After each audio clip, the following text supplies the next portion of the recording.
starlight, me, God, gaths, sturm, starlight, why?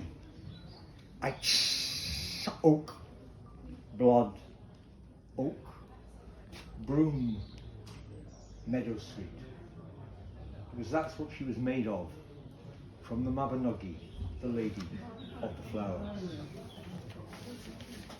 So this is a poem from my climbing period, when I was in Scotland, trying to get up in winter Ben Lomond. Up steep Ben Lomond, like the Gribbin left boot full of mud at the outset, the wind picking up no Asda bags anywhere, locals descending in full mountain gear, me breathy skywalk swayed, easy-wear cleats, and my hands frozen, tree-line breached, gale-whacking toggles, face roughed by the Velcro. I stop a huge redbeard who says, "Och lad, without crampons, you're dead." Sinking ski pole into rising snow, lots of sky, a couple of climbers like dark sheep, and a blizzard beyond. Me slid into a gully, sod, ice trousers, no thermos, a Glasgow tourist department days out guide, and a Rene Mackintosh label packet of shortbread. Page 3, an easy family walk. And I'll tell them that at the Cranston tea rooms when I get back. Now you heard John mention in his introduction about the sort of avant-garde nature of my work, and I thought what it would be a good idea to do would be to actually create something. Since I have this reputation, I would create a poem based on these principles, in this case the cut-up principle, and I'd like to do it in front of you right now. Now what you need when you work in this field is source material. So I've chosen a Mills and Boon romance, and this one is called Without Knowing Why, and this stars two characters. One is called Erich, and the other is called, of course, Domingo. So I would like to take a Mills, and you can do this kind of thing yourself at home if you watch carefully what I'm going to do. The first thing you do with any Mills and Boon romance is to take the cover off. I mean, you wouldn't. You take the cover off.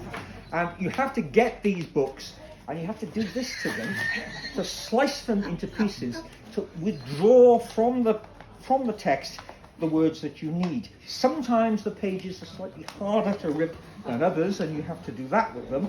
And then you pull them apart, and that doesn't work either. There we go. So we're beginning to get the sections coming off like that.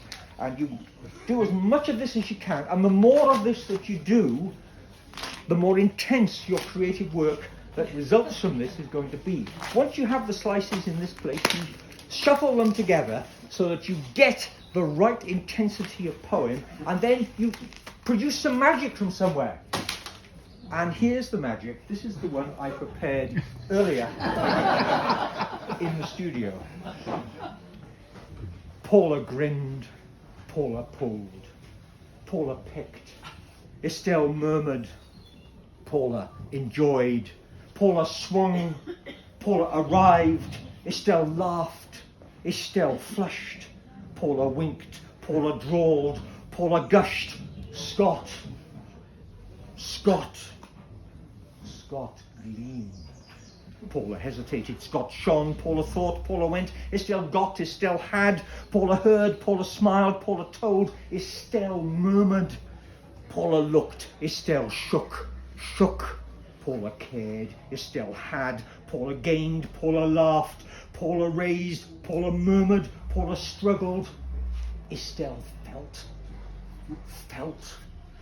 she felt, sniffed, Paula promised, Estelle cried out, Scott raised his eyebrows, Paula breathed, Paula replied, Paula frowned, oh Paula stood, Paula blinked, the renowned Estelle like a galleon, Estelle blossoming under sail, Estelle exclaimed, Estelle murmured, snapped, Estelle, Estelle. Paula watched, Estelle slammed, blinked, Scott. Paula wondered, white-faced Scott, tired Scott, sorry Scott.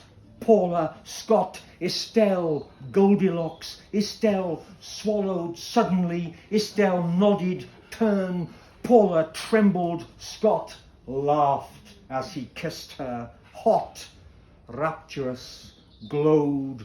Paula shone, the heat, Scott, the urgency, love, fine silk, and the touch, and the salt on your skin. Oh, shit, he said, can't get this Durex on. Thank you.